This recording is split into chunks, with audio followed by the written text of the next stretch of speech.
Hello दोस्तों, आप सभी का स्वागत है। आज की हमारी कहानी है आशियाना आस्की का भाग 49।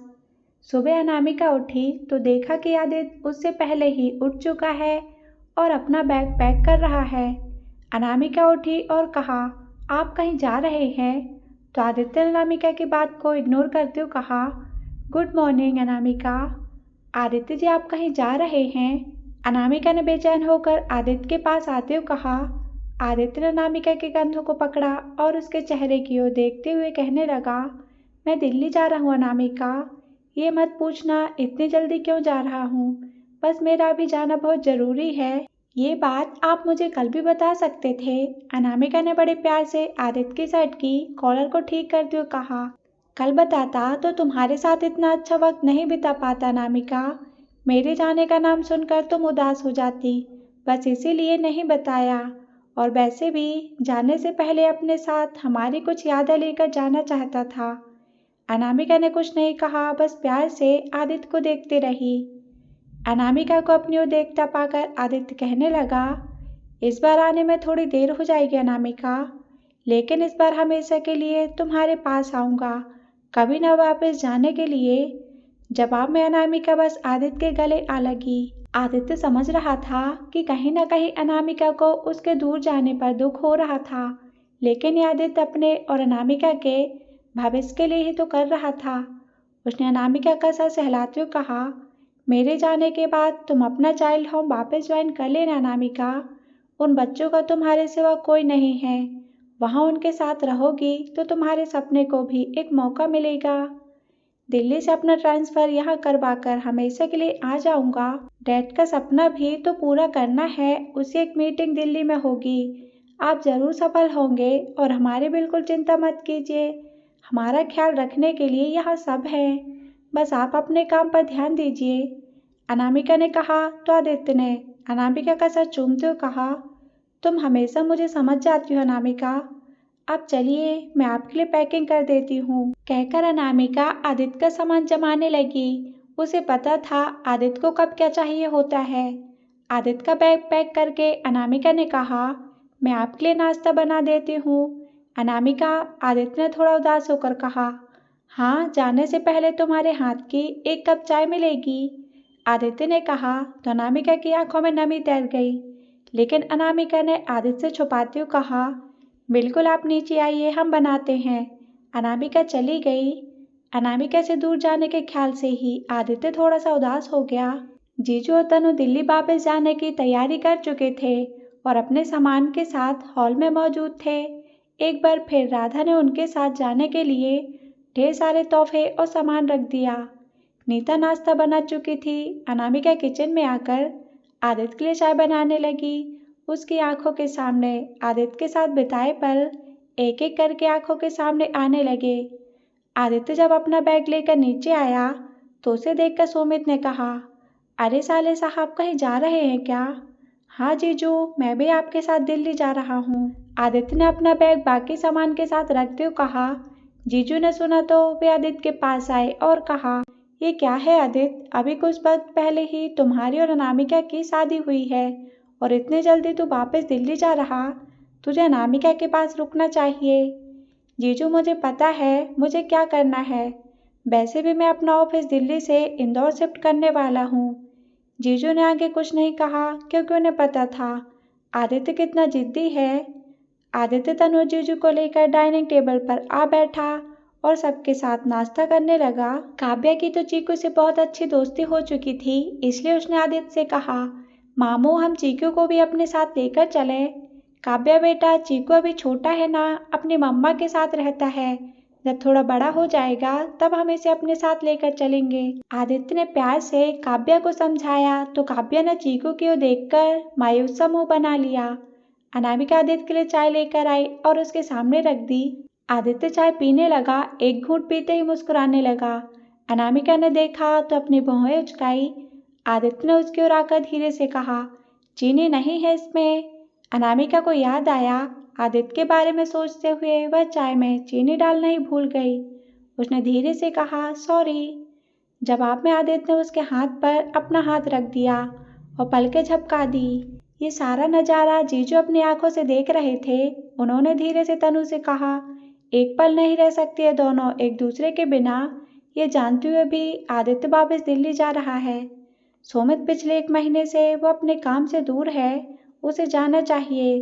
तनु ने कहा तो जीजू बोले, तुम भी आदित्य की तरह बात करने लगी हो, जबकि उन्हें डर था कहीं दिल्ली में रहकर आदित्य को उनके बुरे हालातों के बारे में पता न चल जाए। आदित्य के दिल्ली जाने की बात से जीजू परेशान थे। वे नहीं चाहते थे कि आदित्य दिल्ली आए और उसे उनके बुरे हालातों के बारे में पता चले।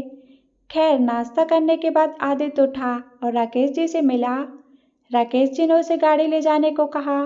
हालांकि सफ़र लंबा था, पर राकेश जी नहीं चाहते थे कि बच्चों को ट्रेन में परेशानी हो।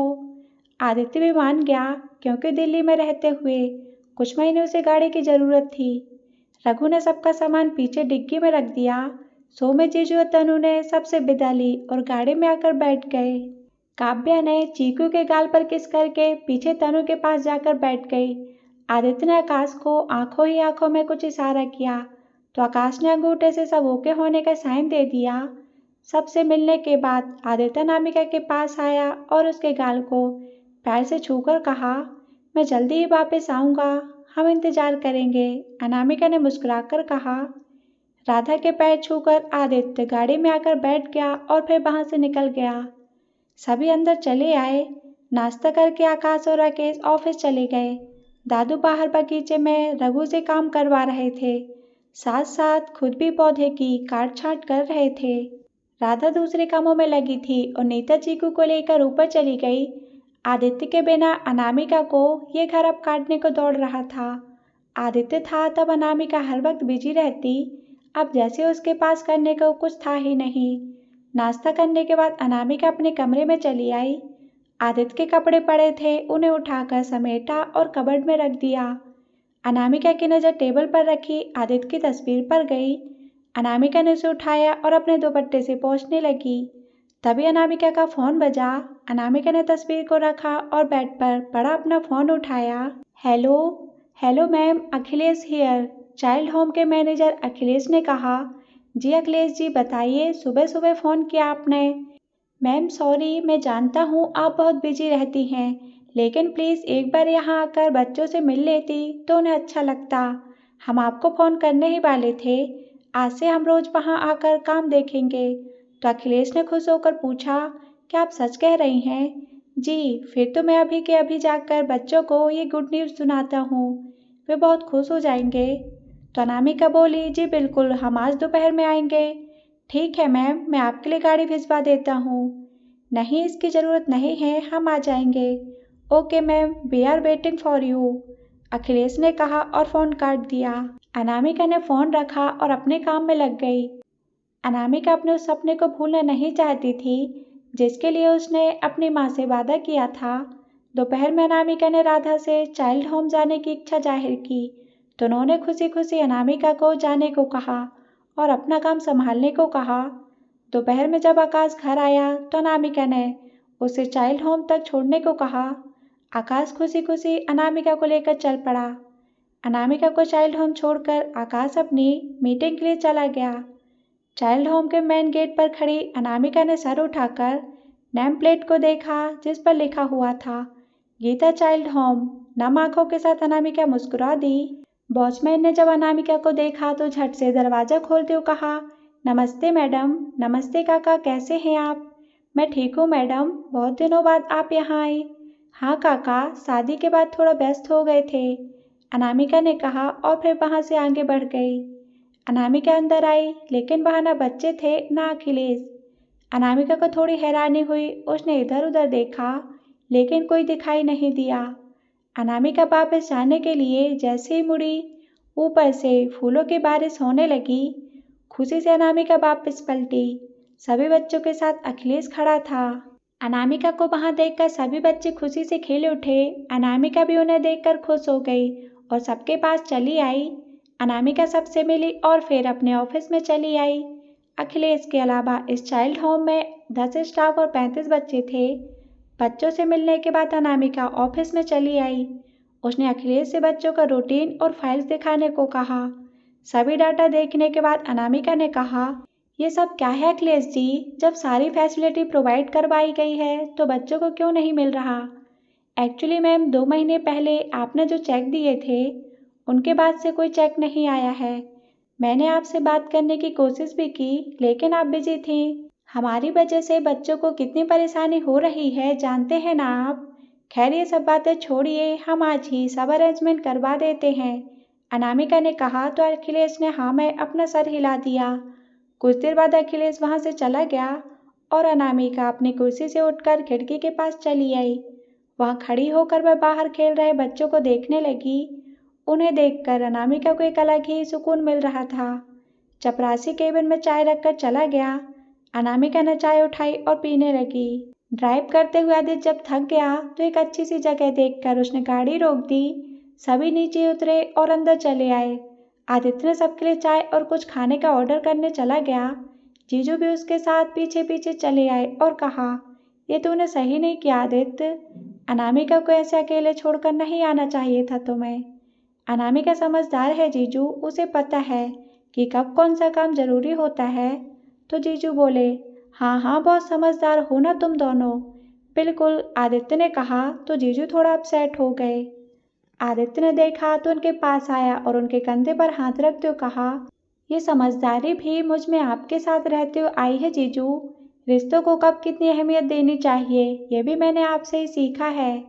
जीजू अनामिका नहीं जानती मैं दिल्ली क्यों आया हूँ, उसे बस मुझे आगे बढ़ते देखना है। उसकी सबसे खूबसूरत बात यह है कि वो कभी मुझसे वजह नहीं पूछती। हाँ हाँ डरती जो है तुमसे। अरे मेरे जीजू डरती नहीं है, प्यार करती है मुझसे। वो भी इतना कि मेरे बिन कहे मेरी हर बात जान लेती है। फिर भी तो मुझे छोड़कर आ गए।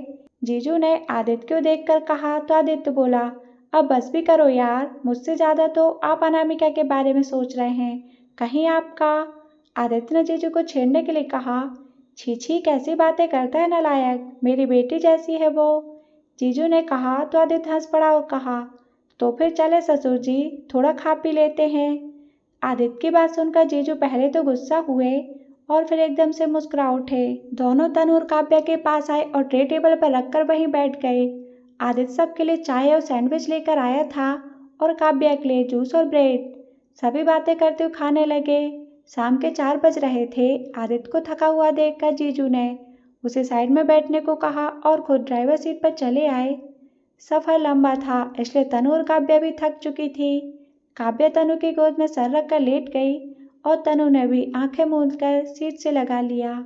जीजू चुपचाप गाड़ी चला रहे थे। इस वक्त उनका दिमाग कितनी ही बातों में उलझा हुआ था। आदित्य ने गले में पड़ा अपना हेडफोन अपने कानों में लगा लिया और फोन में कोई गाना चलाकर सुनने लगा। जीजू ने देखा तनु और काव्या सो चुकी हैं और आदित्य भी आंखें मूंदे गाने सुनने में बिजी है। जीजू ने गाड़ी की स्पीड थोड़ी बढ़ा दी और अपने ही सोच में डूबे गाड़ी चलाते रहे। हमेशा हंसते मुस्कुराते रहने वाले सोमित आज दुखी था और इसका दुख किसी आंखों से साफ झलक रहा था। आदित्य ने एक नजर जीजू को देखा और मन ही मन में कहा, बस कुछ दिन और जीजू, फिर मैं सब ठीक कर दूंगा। शाम में ऑफिस से निकलते हुए आकाश चाइल्ड होम की तरफ से गुजरा ताकि अनामिका को भी अपने साथ ले चले। सब काम देखकर अनामिका घर जाने के लिए निकलने लगी तो अखिलेश आया और कहा, अनामिका मैम। जी अखिलेश जी, कल सुबह नेशनल गर्ल्स स्कूल में फंक्शन है, उसमें आपको चीफ गेस्ट बुलाना चाहते हैं। अगर आप आएंगे तो उन्हें अच्छा लगेगा। ठीक है हम आ जाएंगे, अनामिका ने कहा और वहां से चली गई। बाहर आकाश गाड़ी लिए अनामिका का इंतजार कर रहा था। अनामिका आकर उसके बगल में बैठी तो आकाश ने पूछा, कैसा रहा पहला दिन? अच्छा था। आकाश जी आप परेशान क्यों हुए, हम ऑटो से चले आते। व्यास खानदान की छोटी बहू ऑटो से आएगी? बिल्कुल नहीं। आदित्य ने जाते जाते पता है मुझसे क्या कहा था? तो अनामिका ने पूछा, क्या कहा उन्होंने? उसने कहा, तुम्हें रोज चाइल्ड होम छोड़ने की जिम्मेदारी मेरी है और अगर मैं ऐसा नहीं करता हूँ तो वो मुझे छोड़ेगा नहीं। ऐसा कहा उन्होंने? हाँ, उसे तुम जानती हो ना अनामिका, ये आदित्य जी भी ना कभी नहीं सुधरेंगे। अनामिका ने कहा, लेकिन मन ही मन खुश भी थी कि आदित्य को उसकी कितनी फिक्र थी। आकाश अनामिका को लेकर घर चला आया। हाथ मुंह धोकर अनामिका जैसे किचन क्यों जाने लगी। राधा ने रोक लिया और कहा, अभी अभी तो बाहर से आई हो और आते ही किचन।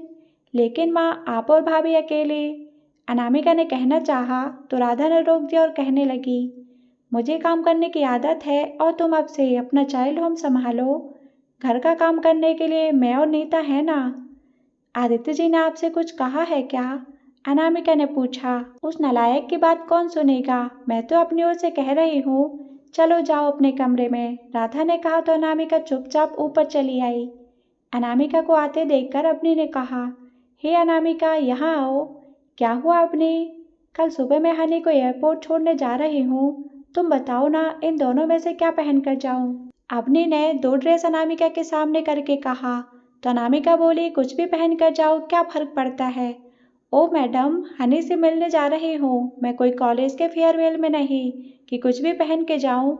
अवनी ने कहा तो अनामिका का ध्यान टूटा और उसने कहा, तुम ये पिंक वाला पहन के जाओ, पक्का ना? हाँ बाबा, पक्का। कल सुबह हम खुद तैयार कर देंगे तुम्हें, अनामिका ने कहा। अवनी ने अनामिका को वहीं बैठा लिया और दोनों दोस्त आपस में बातें करने लगी। रात के खाने के बाद अनामिका जैसे अपने कमरे में आई, उसका मन एकदम से उदास हो गया। आदित्य के बिना उसे ये कमरा सूना लग रहा था। अनामिका कमरे में चली आई और बैठकर आदित्य के बारे में सोचने लगी। अभी कुछ ही वक्त गुजरा था कि अनामिका के फ़ोन पर आदित्य का फ़ोन आया। स्क्रीन पर आदित्य का नाम देखते ही अनामिका मुस्कुरा उठी। उसने जल्दी से फ़ोन उठाया और कहा, हेलो, मेरे ही फ़ोन का इंतज़ार कर रही होगी आप अनामिका जी? आदित्य ने बड़े ही प्यार से पूछा। आदित्य की आवाज़ कानों में पड़ते ही अनामिका की आंखें नम हो गई। मेरी याद आ रही होगी। हाँ तो फिर फ़ोन क्यों नहीं किया? हमें लगा आप ड्राइव कर रहे होंगे, डिस्टर्ब नहीं करना चाहते थे। मेरी इतनी परवाह मत किया करो अनामिका, आदत खराब हो जाएगी मेरी। खाना खाया आपने? थोड़ा सा, पता है तुम्हारे बिना कुछ अच्छा नहीं लग रहा। तो अनामिका बोली, हम भी। सब सूना सूना लग रहा है, आदित्य ने कहा। हमें भी, अनामिका ने कहा। तो मैं मिस कर रहा हूँ बहुत ज़्यादा, आदित्य ने अपनी आंखें बंद करके गहरी सांस लेते हुए कहा। हम भी, अनामिका ने कहा, और कुछ देर के लिए दोनों खामोश हो गए। आदित्य और अनामिका के बीच में खामोशियाँ आज भी कायम थी। कुछ देर बाद आदित्य ने कहा, अच्छा अनामिका सुनो, वो जीजू बुला रहे हैं, निकलना होगा। मैं तुम्हें सुबह फ़ोन करता हूँ, अपना ख्याल रखना। बाय, आप भी अपना ख्याल रखना, अनामिका ने कहा और फ़ोन काट दिया। अनामिका ने फ़ोन साइड में रख दिया और सोने की नाकाम कोशिश की, लेकिन नींद नहीं आई। उसे आदित्य की याद आ रही थी और शादी के बाद आज पहली बार वो अपने कमरे में अकेली थी। अनामिका उठकर बैठ गई। घड़ी में रात के 11 बज रहे थे। अनामिका ने अपना तकिया उठाया और कमरे से बाहर आकर अपने के कमरे का दरवाज़ा खटखटाया। अपनी शायद जाग रही थी, इसलिए उठकर तुरंत दरवाज़ा खोल दिया। अनामिका को सामने देखकर अपनी समझ गई कि उसे अकेले नींद नहीं आ रही। उसने कहा, नींद नहीं आ रही होगी। अनामिका ने मासूमियत से हाँ में गर्दन हिलाई। अंदर आ जाओ, अवनी ने कहा तो अनामिका मुस्कुरा दी और अंदर चली आई। कितने दिनों बाद अनामिका अपने पुराने बेड पर सो रही थी। उसने अवनी से कहा, अच्छा अवनी, तुमने अपनी और हनी की लव स्टोरी के बारे में हमें नहीं बताया, चलो बताओ। अपनी खुशी खुशी आकर अनामिका के बगल में लेट गई और बातें करने लगी। कैसे पहली बार वह हनी से मिली, हनी ने उसे प्रपोज किया। आधी बातें बताने के बाद अपनी ने जैसे अनामिका की तरफ देखा तो पाया कि अनामिका सो चुकी है। उसे देखकर अपनी पहले तो मुस्कुराई और फिर अनामिका को चद्दर उड़ाते हुए कहा, दोनों एक जैसे हैं, कभी पूरी बात सुनते ही नहीं। भैया भी और अभी अनामिका भी। कुछ देर बाद अपनी भी सोने चली गई। देर रात आदित्य सबके साथ दिल्ली पहुंचा। गाड़ी थी इसलिए घर पहुंचने में कोई दिक्कत नहीं आई। आदित्य ने गाड़ी साइड में लगाई, सभी नीचे उतरे। काव्या सो चुकी थी इसलिए तनु ने उसे गोद में उठा लिया और सभी घर के अंदर चले आए। आदित्य और जीजू हॉल में आ बैठे, काफ़ी थक चुके थे। तनु काव्या को कमरे में सुलाकर वापस आई। उसने दूसरे रूम में आदित्य के लिए बिस्तर लगा दिया और उसे सोने को कहा। आदित्य के जाने के बाद जीजू भी वहीं हॉल में सोफे पर बैठे रहे। तनु ने देखा तो उनके पास चली आई और कहा, सोमित चलिए, चलकर सो जाइए, आदित्य को अब सब पता चल जाएगा। सोमित ने सोच में डूबे हुए कहा, एक न एक दिन उसे पता तो चलना है सोमित, इस बारे में हम सुबह बात करेंगे। अभी चलकर सो जाइए, रात बहुत हो चुकी है, तनु ने कहा तो सोमित उठकर कमरे की ओर बढ़ गया। आदित्य दिल्ली आ चुका था और सोमित जीजू इसी बात से परेशान थे कि कहीं आदित्य को उनके बुरे हालातों के बारे में पता न चल जाए। ऑफिस में किसी बात को लेकर सोमित जीजू की नौकरी जा चुकी थी, घर गिरवी था और कुछ लोन की किस्तें भी बाकी थी। इतनी परेशानियां होने के बाद भी सोमित सबके सामने हंसने मुस्कुराने का नाटक कर रहा था। आदित्य से उन्होंने इसलिए नहीं कहा क्योंकि अभी अभी उसकी शादी हुई थी और वे उसे किसी परेशानी में डालना नहीं चाहते थे। वहीं राकेश जी से भी इस बारे में उन्होंने बात नहीं की। देर रात सोमित सोने चला गया। सुबह आदित्य उठा, तनु ने उसके लिए नाश्ता बना दिया। सोमित को देखकर आदित्य ने बैठते हुए कहा, जीजू आप ऑफिस नहीं जा रहे हैं आज? हाँ हाँ, वो मुझे थोड़ा काम है इसलिए लेट जाऊंगा। जीजू ने आदित्य से नजरें चुराते हुए कहा। ओके दी नाश्ता, आदित्य ने तनु की ओर देखकर कहा। हाँ अभी लाई, कहकर तनु किचन की ओर चली गई और आदित्य सोमित के लिए नाश्ता ले आई। आदित्य ने नाश्ता किया और फिर अपनी गाड़ी लेकर वहां से चला गया। आदित्य ने कोर्ट आकर अपना ट्रांसफर इंदौर करवाने की बात कही। कोर्ट ने उसे 2 हफ्ते का टाइम दे दिया। दोपहर बाद आदित्य कोर्ट से निकला। रास्ते में वो कैफे पड़ा जहां आदित्य ने कभी काम किया था। आदित्य ने गाड़ी वहां रोक दी और अंदर चला आया। 2 साल में वहां काफी बदल चुका था। रिसेप्शन पर चेतन बैठा हुआ था। उसे देखकर आदित्य ने कहा, 1 कॉफी विदाउट शुगर। चेतन किसी काम में लगा था। जैसे आदित्य की आवाज उसके कानों में पड़ी, उसने सामने देखा। चेतन आदित्य को देखते ही पहचान गया और बाहर आकर कहा, अरे वकील साहब, यहाँ से गुजर रहा था, सोचा आपसे मिलते चलूं। कैसे हो सर? मैं ठीक हूँ, तुम बताओ वो लड़की मिली बाद में तुम्हें या नहीं? यहाँ से जाने के बाद तुमने तो एक फ़ोन भी नहीं किया। चलिए कॉफ़ी पीते हुए बताता हूँ, आदित्य ने कहा। तो चेतन ने लड़के को 2 कॉफ़ी देने को कहा और फिर आकर आदित्य के साथ बैठकर बातें करने लगा। दिल्ली से जाने के बाद क्या क्या हुआ, आदित्य ने उसे सब बताया। आदित्य को उसकी अनामिका मिल चुकी थी, ये जानकर चेतन बहुत खुश हुआ। दोनों ने कॉफ़ी पी और कुछ देर वहां रुकने के बाद आदित्य वहां से निकल गया। आदित्य अपनी गाड़ी के पास आया और जैसे ही दरवाजा खोलने लगा, एक छोटा सा लड़का मैले कुचैले कपड़े पहने वहां आया और कहा, सुबह से कुछ नहीं खाया भैया, कुछ खाने को दो ना। आदित्य को उस लड़के पर दया आ गई। वह उस लड़के को लेकर वापस चेतन के कैफे में आया और उसे बैठने का इशारा करके खुद रिसेप्शन की ओर चला गया। वहां से उसने लड़के के लिए एक गिलास दूध और सैंडविच लिए और ट्रे लेकर टेबल की ओर चला आया।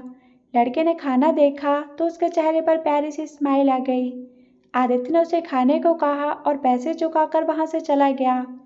ये सब गुण आदित्य में अनामिका के साथ रहते हुए आए थे। गाड़ी लेकर आदित्य घर जाने के लिए निकल पड़ा।